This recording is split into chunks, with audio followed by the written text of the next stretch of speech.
ज्यादातर लोगों का मानना है कि आजकल खुशियां कहीं छूमंतर हो गई हैं और पहले का समाज, पहले का समय बढ़िया था। तो चलिए आज की इस बुक से हम समझते हैं कि समाज में जो ये बदलता माहौल है, जिसमें घटती खुशियां और बढ़ता स्ट्रेस हमेशा हमें परेशान करता रहता है, इससे हम कैसे डील करें, कैसे हम अपनी जिंदगी में सुकून और चैन का रास्ता अपनाएं।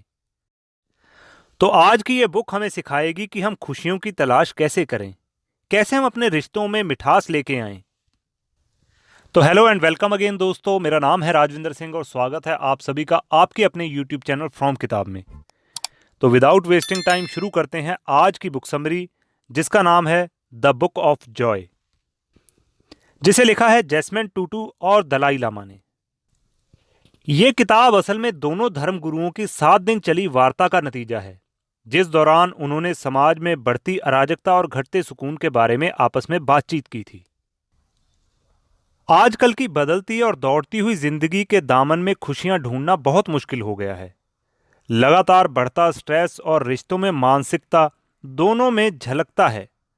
इसलिए आध्यात्मिकता की राह पर चलना आज के बदलते समाज में बहुत जरूरी हो गया है।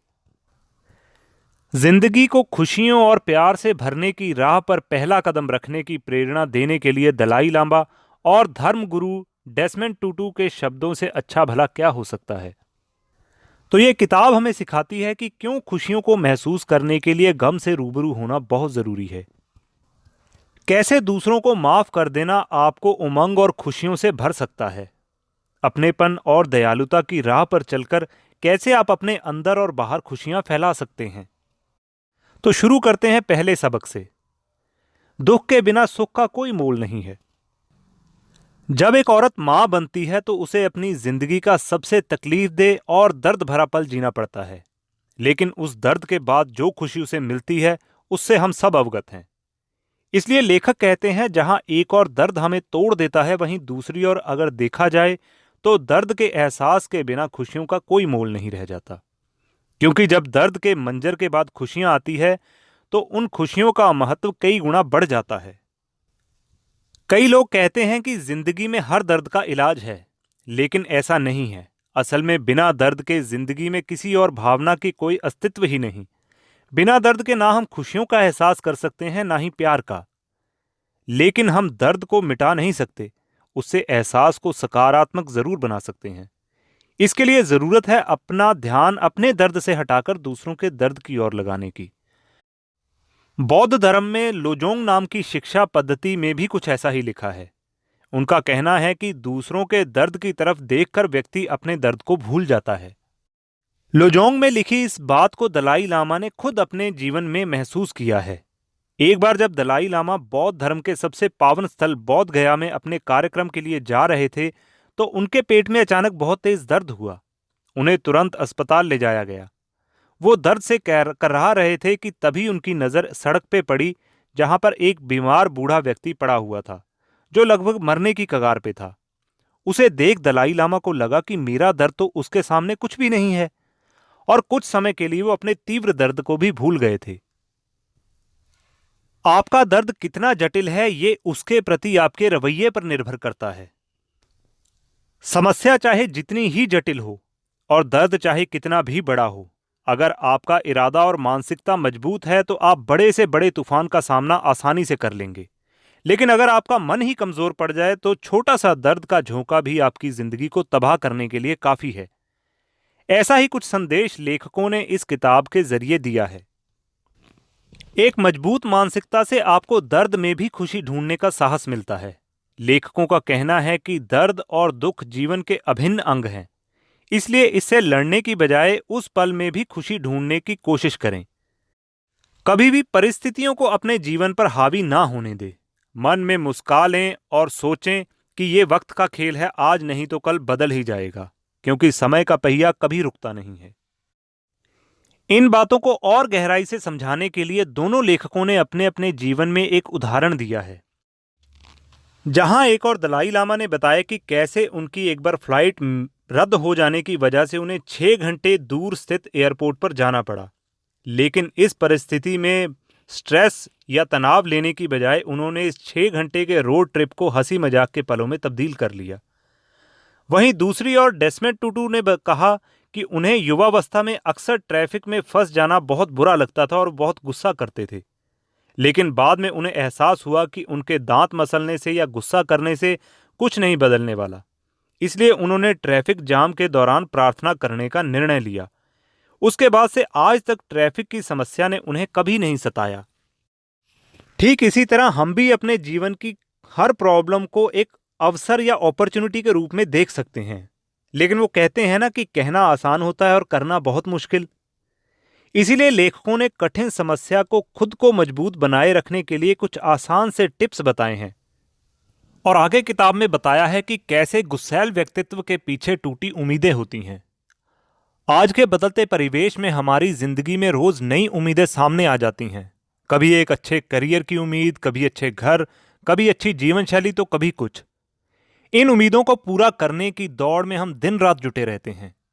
गलती उम्मीदों की नहीं, लेकिन असल समस्या तो तब आती है जब उम्मीदें टूट जाती हैं। एक के बाद एक टूटती उम्मीदों से इंसान इतना डर जाता है कि उसका जीवन उम्मीदों के साथ बिखर जाता है। धीरे धीरे ये गुस्से के रूप में व्यक्ति के मन में बैठ जाता है और उसका गुस्सा कभी अपनों पर तो कभी समाज पर फूटता रहता है।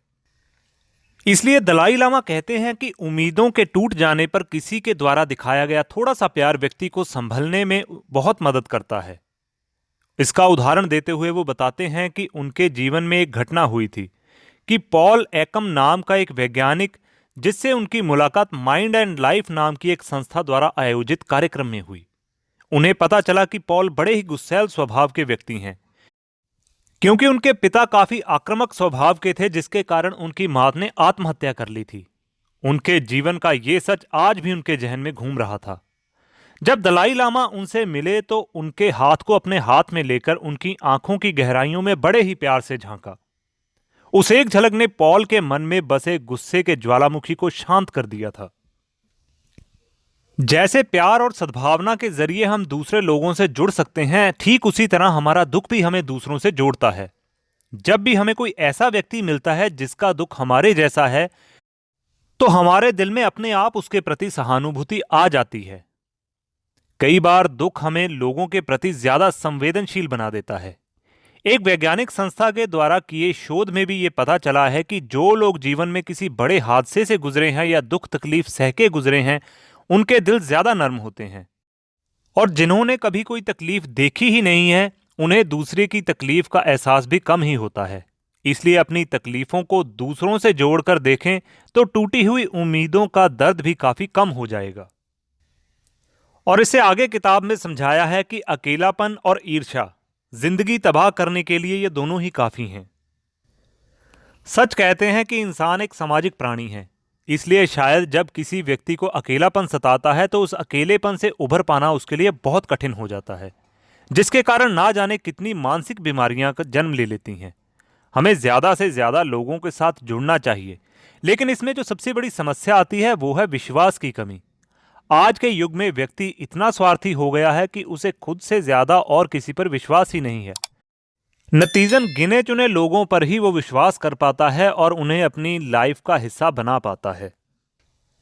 लेखकों का कहना है कि जो व्यक्ति मैं और मेरा के चक्करों में ज्यादा पड़े रहते हैं, वो आमतौर पर अकेलेपन का शिकार होते हैं और हृदय और मानसिक बीमारियां भी ज्यादा उन्हें ही घेरती हैं। अकेलेपन के बाद जो दूसरी बड़ी समस्या है वो है ईर्ष्या। ईर्ष्या तो एक ऐसी भावना है जो इंसान ही नहीं बल्कि जानवरों में भी देखी जा सकती है। ईर्ष्यावश लोग अपनी थाली में रोटी को देखकर ईश्वर का धन्यवाद करने की बजाय किसी और की ज्यादा भरी थाली देखकर ईर्ष्या करने लग जाते हैं, जलन करने लगते हैं। और यही जलन आगे चलकर गुस्से और डर का कारण बनती है। ईर्ष्या के चलते लोग क्या कुछ नहीं कर जाते, लेकिन ईर्ष्या तो ऐसी स्वाभाविक भावना है जिस पर हमारा वश नहीं चलता। लेकिन बस जरूरत है तो इस भावना को ज्यादा पनाह ना देने की। अगर आपको किसी के प्रति ईर्ष्या हो भी रही है तो उसके बारे में ज्यादा ना सोचें और इस ईर्ष्या को सकारात्मक मोड़ देते हुए प्रगति की तरफ लेके जाएं। कई बार मौत के मुंह में जाकर ही जीवन का मूल्य पता चलता है। इंसान का ऐसा स्वभाव है कि जो चीज उसे आसानी से मिल जाती है उसका वो कोई मोल नहीं करता, लेकिन वही चीज जब हाथों से फिसलते फिसलते बचती है तब उसे उसका मोल समझ आता है। अब जीवन को ही ले लीजिए। जब व्यक्ति एक स्वस्थ जीवन जी रहा होता है तो वो धूम्रपान, शराब, लड़ाई झगड़े, इन सब में पड़कर अपना बहुमूल्य समय बर्बाद करता रहता है। लेकिन जब वही व्यक्ति किसी बीमारी या हादसे के कारण मौत के मुंह से जाते जाते बचता है, तब उसे यह एहसास होता है कि जीवन का असली अर्थ क्या है। अब हमारे भारत देश की आजादी को ही ले लीजिए। जब अंग्रेजों की 200 साल की गुलामी के बाद हमें आजादी मिली तो आजादी की कीमत देश के हर व्यक्ति को पता थी। इसलिए जब पहली बार चुनाव हुए तो अपना प्रतिनिधि चुन पाने की खुशी में सबने अपने घरों से मीलों पैदल चलकर वोट डाले। वहीं अगर आज की बात करें तो एसी गाड़ियां होने के बावजूद भी देश के आधे लोग वोट डालने नहीं जाते, क्योंकि उन्हें आजादी का महत्व ही नहीं पता। इस बात का एग्जाम्पल पेश करते हुए दलाई लामा ने बताया कि जब चीन में सांस्कृतिक क्रांति आई तो वहां के लोगों ने तिब्बती संस्कृति का सफाया करने की ठान ली। तिब्बती भाषा में लिखे सारे ग्रंथों और किताबों को नष्ट कर दिया गया। उसी दौरान दलाई लामा वहां से भागकर भारत आए और यहां आकर रहने लगे। भारत आकर उन्होंने तिब्बती संस्कृति के बचे हुए अंशों को संजोया और हर एक किताब को देखकर उन्हें जो खुशी महसूस हो रही थी वो उन्हें पहले कभी महसूस नहीं हुई। ठीक इसी प्रकार डेसमंड टूटू ने भी बचपन में कई बार जानलेवा बीमारियों का सामना किया था। यहां तक कि जब उन्हें टीबी की बीमारी हुई थी तो हालात ऐसे हो गए थे कि उनके पिताजी ने ताबूत की लकड़ियां भी इकट्ठा करनी शुरू कर दी थी। लेकिन इन सब बीमारियों से लड़कर भी वो जीवित रहे। इन बीमारियों ने कई बार मौत से उनका सामना करवाया और मौत से हुई इन मुलाकातों ने उन्हें एक जीवंत इंसान बना दिया था। इसीलिए लेखकों का मुख्य उद्देश्य ये समझाना है कि जीवन बहुत बहुमूल्य है, इसलिए जरूरी नहीं कि इसे खोकर ही इसकी कीमत समझी जाए। जो इंसान इसकी कीमत समझ गया, समझो उससे ज्यादा खुशकिस्मत और दुनिया में कोई नहीं है। और इससे आगे किताब में समझाया है कि इंसानियत की भावना और जीवन के प्रति आपका नजरिया दिल में सच्ची खुशी और शांति को जन्म देता है। लेखकों का कहना है कि जीवन में खुशियां प्राप्त करने के लिए 8 स्तंभों की जरूरत होती है। इन स्तंभों को अपने जीवन में उतारने से पहले जरूरी है कि आप अपने मन में सभी प्रकार की चिंताएं और डर को निकाल दें। एक बार आप चिंता मुक्त हो गए, उसके बाद आप खुशियों के स्तंभों को जीवन में लाकर हर्षोल्लास के रास्ते का आनंद ले सकते हैं। लेखकों द्वारा बताया गया सबसे पहला स्तंभ है जीवन के प्रति हमारा नजरिया। अगर हम अपने नजरिए और सोच को बड़ा रखते हैं तो किसी भी माहौल में खुश रहना आसान हो जाता है। जैसे कि अंग्रेजों के शासन में जब आजादी के दीवाने जेल में डाल दिए जाते थे तब उनके साथ बहुत बुरा सलूक होता था, लेकिन उनके माथे पर जरा भी शिकन नहीं आती थी। चाहे कितनी भी यातनाएं क्यों ना सहनी पड़े, वो हमेशा मुस्कुराते रहते थे। ऐसा इसलिए क्योंकि उन्हें अपनी मौत नहीं बल्कि देश के प्रति अपना बलिदान दिखाई देता था। इसीलिए कहा जाता है कि अगर सोच बड़ी है तो पहाड़ भी सिर झुका देता है। एक मरते हुए व्यक्ति के पास अगर जीने की वजह है तो वो मौत के मुंह से वापस आ सकता है, और वहीं अगर किसी जीवित व्यक्ति के मन में ये बात आ जाए कि सब कुछ खत्म हो गया है तो उसकी मौत निश्चित है। नजरिए के बाद दूसरा स्तंभ है इंसानियत का। जब आप हर व्यक्ति से छोटा बड़ा या अमीर गरीब होकर नहीं बल्कि एक इंसान बनकर मिलते हैं तो उससे जुड़ना बहुत आसान हो जाता है और उससे आपकी खुशी भी दुगनी हो जाती है। इसकी एक एग्जाम्पल देते हुए दलाई लामा जी ने अपनी किताब में पेश किया है। उनका कहना है कि जब उन्होंने धर्मगुरु के रूप में बोलना शुरू किया तो उन्हें बोलते वक्त बहुत डर लगता था। अपनी स्पीच देते वक्त वो बहुत घबराए महसूस करते थे। बाद में उन्हें एहसास हुआ कि ऐसा इसलिए है क्योंकि वो खुद को बाकियों से ऊपर एक धर्मगुरु के रूप में समझते हैं, इसलिए उन्हें डर लगता है। उसके बाद उन्होंने खुद को भी एक आम इंसान के रूप में समझना शुरू किया और फिर कभी उनके मन में बोलते वक्त डर का अनुभव नहीं हुआ और वो अपने मन की बात आसानी से सबके सामने रख पाते थे। परिस्थिति चाहे जैसी भी हो, उसे अपनाकर उसमें हास्य बनाए रखने से कठिन समस्या भी आसानी से सुलझ जाती है। एक अच्छा मजाक किसी भी जटिल से जटिल परिस्थिति में भी हंसी का एक लम्हा दे सकता है। यही हास्य खुशी के मार्ग का तीसरा स्तंभ है। लेखक डेसमंड टूटू ने हास्य के महत्व को बताते हुए कहा कि एक बार उन्हें एक ऐसी जगह बोलने के लिए बुलाया गया जहां 2 गुटों में आपसी मनमुटाव के कारण काफी झगड़ा चल रहा था। ऐसी नाजुक परिस्थिति में लेखक ने हास्य का सहारा लेते हुए अपने व्यक्तित्व के दौरान एक ऐसी कहानी सुनाई जिसे सुनकर दोनों गुटों के लोग खुद को हंसने से नहीं रोक पाए, लेकिन इस हास्य के साथ साथ उनकी कहानी में लड़ाई ना करने की सीख भी शामिल थी। तो ऐसे डेस्मंड टुडू ने एक जटिल समस्या को हास्य का सहारा लेकर आसानी से सुलझा दिया। हास्य के माध्यम से बड़ी बात आसानी से कही जा सकती है और साथ ही साथ हंसने से हमारे शरीर में ऐसे रसायन निकलते हैं जो हमारे शरीर को हल्का महसूस करवाते हैं और दिमाग में खुशी की लहर पैदा कर देते हैं। इसलिए जिंदगी में हमेशा याद रखें कि एक सफल जीवन के लिए हंसें और हंसाएं। और इससे आगे चौथा स्तंभ है परिस्थितियों को अपना लेना। यानी चाहे जीवन में सुख आए या दुख, आप ये मान लें कि दोनों जीवन चक्र का ही हिस्सा हैं। जिस तरह गुलाब के फूल में खुशबू के साथ साथ कांटे भी होते हैं, ये जानकर भी हम उसे पसंद करते हैं, उसी तरह जीवन के कांटों को अपनाकर हम अपनी खुशबू का आनंद ले सकते हैं। उदाहरण स्वरूप, अगर आपके ऑफिस में आपके बॉस से आपकी कम बनती है, तो ऐसी परिस्थिति में आपके पास दो रास्ते होते हैं। या तो आप उसे हमेशा कोसते रहें और खुद को दुखी करें, या फिर आप अपने बॉस के साथ अपने संबंधों को अच्छा करने की कोशिश कर सकते हैं। लेकिन ऐसे में सबसे जरूरी बात यह है कि आप ये बात अपने दिल में बैठा लें कि आपका बॉस आपके बारे में क्या सोचता है, आप उसे बदल नहीं सकते। आप सिर्फ अपनी तरफ से कोशिश कर सकते हैं संबंधों को सुधारने की, लेकिन इसमें कितनी कामयाबी आपको मिलेगी ये आपके हाथ में नहीं है। और जो आपके हाथ में ही नहीं है, उसे स्वीकार कर लेने में ही भलाई होती है। क्षमा और आभार को हमेशा अपने जीवन का हिस्सा बनाकर रखें। रोज सुबह आंखें खुलने के साथ ही सूरज की गर्म रोशनी हमारे जीवन में उजाला लाती है। प्रकृति की गोद में हमें खान पान का वैभव मिलता है, लेकिन क्या हम इन सब के लिए ईश्वर के शुक्रगुजार होते हैं? ज्यादातर लोग नहीं, क्योंकि आसानी से मिल जाने वाली चीज के लिए हम कभी शुक्रगुजार नहीं होते। एक बाल्टी पानी को हम यूं ही बहा देते हैं, जबकि देश के कई कोनों में लोग पीने वाले पानी के लिए मीलों पैदल चलते हैं। इसलिए लेखकों का कहना है कि चाहे सौगात छोटी हो या बड़ी, आभार व्यक्त करना बहुत जरूरी है। चाहे आभार ईश्वर के प्रति हो या किसी अपनों के प्रति। एक बार हम आभार व्यक्त करना सीख गए तो छोटी बड़ी चीजों का मोल हम अपने आप सीख जाएंगे और हमारा जीवन खुशियों से भर जाएगा। और सुखी जीवन का अगला स्तंभ है क्षमादान। अगर कोई व्यक्ति आपके साथ कुछ गलत करता है और उसे अपनी गलती का एहसास हो जाए, तो उसे माफ कर देने में सबकी भलाई है, क्योंकि जब तक माफ नहीं करोगे तो जीवन में आगे नहीं बढ़ पाओगे और पुरानी बातों को भूलकर नए जीवन की शुरुआत भी नहीं कर पाओगे। क्षमा की भावना कैसे चमत्कार कर सकती है, इसका एक उदाहरण हमें केरला की एक नन रानी मरिया के हत्याकांड से मिल सकता है।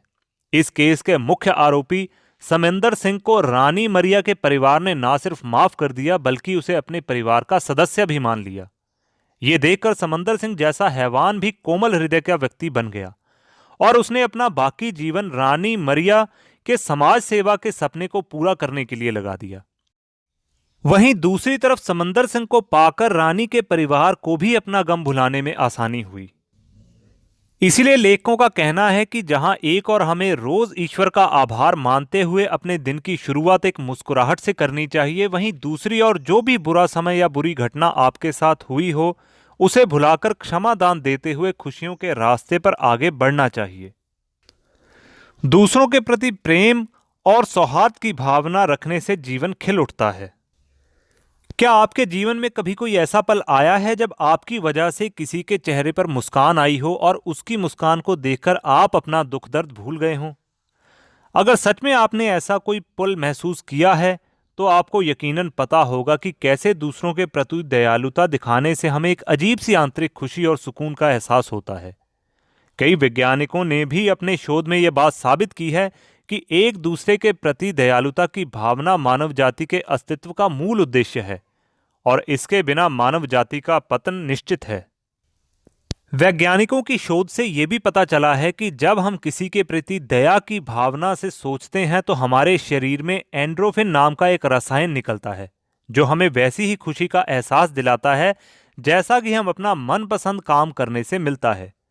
तो चाहे आप किसी पर दया करें या कोई आपका हाथ पकड़कर कहे कि कोई बात नहीं, सब ठीक हो जाएगा, संतुष्टि और सुकून दोनों को मिलता है, क्योंकि यह दो तरफा सिस्टम है जहां एक की आंखों का सुकून दूसरों की आंखों की खुशी बन जाता है। इसीलिए लेखकों का मानना है कि स्वभाव में हमेशा दयालुता रखना खुशियों का 7वां स्तंभ है। वहीं 8वां और आखिरी स्तंभ है दूसरों की मदद करना। अगर आप कैपेबल हैं, आपके पास रुपया, पैसा, अच्छा घर सब है, लेकिन सुकून नहीं है, तो ये सारी दौलत किसी काम की नहीं है। इसीलिए लेखकों का कहना है कि अगर आप अपनी दौलत का कुछ हिस्सा किसी जरूरतमंद की मदद में लगाते हैं, तो आपको ऐसी खुशी का एहसास होगा जैसा पहले कभी नहीं हुआ था। भारतीय सिनेमा के महानायक नाना पाटेकर को तो आप जानते ही होंगे। वो अपनी आधी से ज्यादा कमाई कर्ज तले दबे किसानों के परिवारों की मदद में लगा देते हैं। खुद वो मात्र एक बेडरूम के फ्लैट में अपनी मां के साथ रहते हैं। जब किसी पत्रकार ने उनसे पूछा कि वो अपने जीवन के ऐशो आराम को छोड़कर समाज सेवा में क्यों लग गए, तब उनका कहना था कि रुपया, पैसा, ऐशो आराम ये सब उन्हें वो नहीं दे सकता जो सेवा उन्हें देता है। ऐसी ही कई प्रेरणादायक कहानियां हमें अपने आसपास देखने को मिलती हैं, जिसे देखकर ये लगता है कि खुद के लिए जिया तो क्या जिया, सच्चा जीवन तो वो है जो किसी की मदद में जिया जाए। तो दोस्तों, दर्द और तकलीफ से भरी इस दुनिया में खुशी और सुकून का मार्ग थोड़ा कठिन तो जरूर है, लेकिन अगर एक बार आपने इस पर चलना सीख लिया तो खुशियां आपके दामन में समा जाएंगी। खुशी और सुकून के लिए जरूरी है आप अपना ध्यान खुद से हटाकर परोपकार और दया में लगाने की कोशिश करें, ताकि दूसरों के दर्द को दूर करने से आपका खुद का दर्द भी दूर हो जाए। तो आज की समरी में बताई गई इन 8 स्तंभों को आप भी अपने लाइफ में अप्लाई करके जीवन की खुशियां और सुकून को अपने दामन में समाएंगे। इन्हीं शुभकामनाओं के साथ मैं राजविंदर सिंह लेता हूं आपसे इजाजत। लेकिन उससे पहले आपको आज की ये वीडियो कैसी लगी हमें कमेंट में जरूर बताएं। अगर आपका कोई सवाल या सुझाव है तो वो भी हमें कमेंट कर सकते हैं। मिलेंगे नई वीडियो में नई समरी के साथ। तब तक के लिए हमेशा खुश रहिए, मुस्कुराते रहिए, खुशियां बांटते रहिए, दूसरों के दर्द को कम करते रहिए। जय हिंद, जय भारत।